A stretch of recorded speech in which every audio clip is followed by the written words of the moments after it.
Battle through the heavens के एक और न्यू वीडियो में आपका स्वागत है। पिछले एपिसोड में हमने देखा था शोयन पिल रेल्म में कोर सोल मैरो के साथ प्रैक्टिस करता है, जिसके बाद वो अल्केमिस्ट के टियर 8 लेवल पर पहुंच जाता है। साथ साथ यहाँ पर एक और चीज होती है, शोयन इस ट्रेनिंग से सोल स्टेट लेवल को भी अचीव करता है। शोयन की ये न्यू पावर इतनी ज्यादा स्ट्रॉन्ग है कि जब सियोंगजान सेन के अटैक से टकराता है तो वो भी हार जाता है। फाइनली शोयन पिल रेल्म से बाहर निकलकर पिल गैदरिंग कंपटीशन में आ जाता है और इसको देखकर सभी लोग बहुत ही ज्यादा शॉक्ड हो जाते हैं। अब आगे एपिसोड स्टार्ट होती है। शोयन को देखकर सभी लोग शॉक्ड इसीलिए हो रहे हैं क्योंकि जिस तरह से शोयन पिल रेल्म में गया था, शोयन इस बार उससे बहुत ज्यादा अलग लग रहा है। स्वान कोंगजी और जो दो हेड्स हैं वो तो शोयन को देखते ही समझ जाते हैं कि शोयन अल्केमिस्ट के टियर 8 लेवल पर पहुंच चुका है और हो सकता है कि इस दौरान वो सोल स्टेट को भी हासिल कर लिया होगा। और अगर ऐसा हो जाता है तो इस कंपटीशन में साओ यिंग या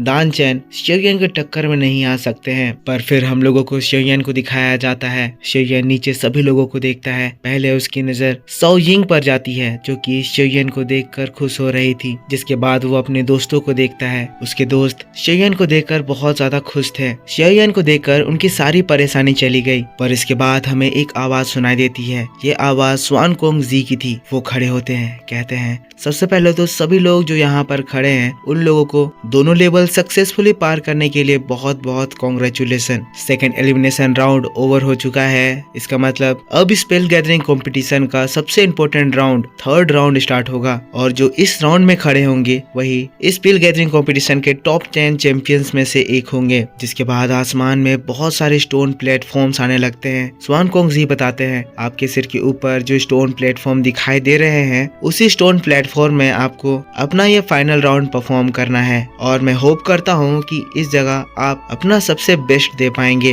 ग्लोरी आपका इंतजार कर रही है, सभी लोग तैयार हो जाएं। इसी के साथ पूरे अरीना में हल्ला होने लगता है। सभी लोग इस लास्ट राउंड को देखने के लिए एक्साइटेड हो जाते हैं। स्वान कोंगजी फिर से कहते हैं सारे कॉम्पिटिटर्स अपनी अपनी जगह ले लीजिए। ये फाइनल कॉम्पिटिशन में आप लोगों को कोई भी रूल्स से बांधा नहीं जा रहा है। अपनी पूरी ताकत लगाइए और आपके लेवल की बेस्ट पिल बनाइए। आपकी पिल ही जस्टिफाई करेगी कि आप इस कंपटीशन में आगे बढ़ेंगे या नहीं। स्वान कोंगजी की बात को सुनकर सभी डिसाइपल अपने अपने स्टोन प्लेटफॉर्म को कब्जा करने के लिए जाते हैं। शोयन भी एक प्लेटफॉर्म में खड़ा होता है। यूं तो ये प्लेटफॉर्म काफी ज्यादा छोटा है पर ये काफी साइड एरिया में लोकेटेड है जो कि शोयन को काफी सारे डिस्टर्बेंस से प्रोटेक्ट करेगा। जिसके बाद शोयन की नजर साओ यिंग, दान चैन और सोंग चिंग पर भी जाती है। और दोस्तों अब जब शोयन दान चैन को देखता है तो दान चैन की पावर शोयन को दिखाई देने लगती है। एज शोयन टियर 8 का अल्केमिस्ट बन चुका है तो शोयन का सोल परसेप्शन भी पहले से काफी ज्यादा बढ़ गया है। और जब पहली बार शोयन ने दान चैन को देखा था उस वक्त उसने एक सोल अट्रैक्शन फोर्स फील किया था। अब शोयन दान चैन के अंदर देख पा रहा है कि इसके अंदर में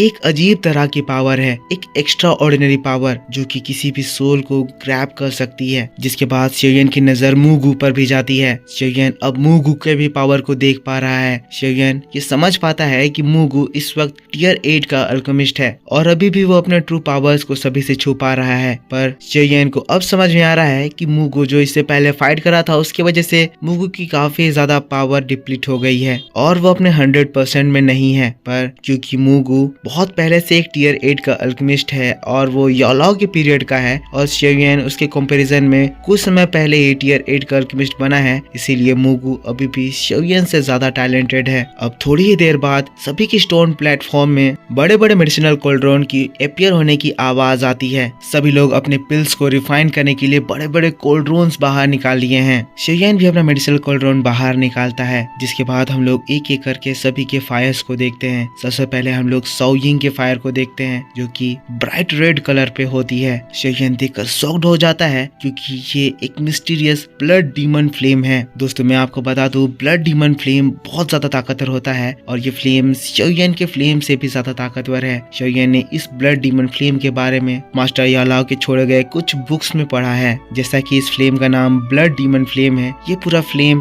ब्लड से बना हुआ है, 1000 मैजिकल बीस्ट के ब्लड से, और वो भी सिर्फ एक type fire affinity magical beast blood. ये ब्लड डीमन फ्लेम एक हेवनली फ्लेम नहीं है बल्कि ये एक आर्टिफिशियल फ्लेम है। इसके बावजूद भी ये हेवनली फ्लेम्स को टक्कर दे सकता है और यहाँ तो इसका लेवल शोयन के फ्लेम से भी ज्यादा है। एज शोयन इस फ्लेम में काफी सारे ह्यूमन फिगर्स को देख रहा है जो कि इसके हाई लेवल के फ्लेम होने का प्रूफ दे रही है। जिसके बाद हम लोगों को सोंगचिन और दान चैन को दिखाया जाता है। सोंगचिन और दान चैन 20 फ्लेम को समन करते हैं। इन लोगों के पास हेवनली फ्लेम नहीं है, पर ये जो 20 फ्लेम ये लोग समन किए हैं वो भी 20 फ्लेम में हायर लेवल का 20 फ्लेम है। पूरा आसमान सभी अल्केमिस्ट के फ्लेम से भर जाता है। पर हंगामा तब स्टार्ट हो जाता है जब वो ओल्ड मुगु अपना फ्लेम बाहर निकालता है। मुगु अपना हेवनली फ्लेम सी हर्ट फ्लेम बाहर निकालता है। सी हर्ट फ्लेम एक ड्रैगन का रूप लेकर आसमान में घूमता है, जिसको देखकर आसमान में जितने भी फ्लेम थे सब इससे घबरा जाते हैं। एक हेवनली फ्लेम की ताकत बहुत ज्यादा होती है, इसी वजह से दूसरे नॉर्मल फ्लेम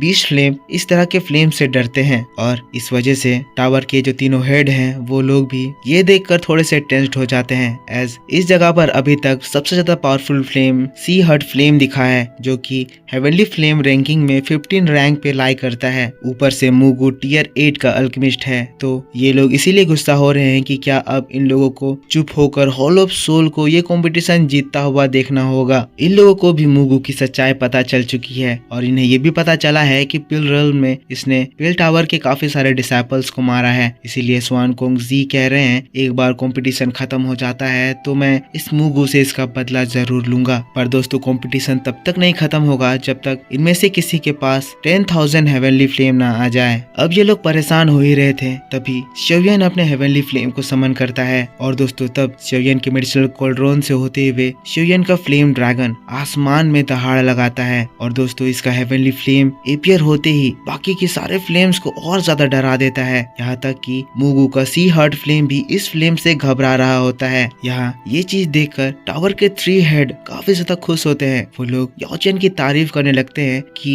याओ चैन ने कितना ज्यादा बढ़िया डिसाइपल चुना है। ये लड़का याओ चैन के डिसाइपल होने के बिल्कुल वर्दी है। अब दोस्तों मैंने आपसे पहले कहा था कि सोयिंग का फ्लेम शोयन के फ्लेम से ज्यादा ताकतवर है, पर यहाँ पर शोयन का फ्लेम इस जगह पर सबसे सुपीरियर खड़ा हो रहा है क्योंकि ये एक हेवनली फ्लेम है। तीनों हेड्स शोयन के फ्लेम को देखकर शॉक्ड हैं, समझ नहीं पा रहे हैं कि ये किस तरह का फ्लेम है। जो तीसरा हेड है वो कहता है मुझे इस फ्लेम के अंदर ग्लेज लोटस फ्लेम का प्रेजेंस फील हो रहा है, पर मुझे समझ नहीं आ रहा है कि किस तरह का फ्लेम है। पर मुझे इतना समझ में आ रहा है कि शोयन का ये फ्लेम सी हर्ट फ्लेम से ऊपर लेवल पर लाई करता है। क्या शोयन ने एक नया हेवनली फ्लेम ढूंढ लिया है। यहाँ शोयन का हेवनली फ्लेम और मुगु का हेवनली फ्लेम एक दूसरे को टक्कर दे रहे हैं। यहाँ इन दोनों के हेवनली फ्लेम में दुश्मनी हो रही है। पर आप में से कई लोग क्वेश्चन कर रहे थे कि मुगु के पास सी हर्ट फ्लेम है तो वो बिना फ्लेम मंत्रा के पिल गैदरिंग कंपटीशन में दूसरा फ्लेम लेने कैसे आ गया है। तो इसका आंसर ये हो सकता है कि जैसे कि हान फेंग अपना हेवनली फ्लेम मुगु को दे दिया था,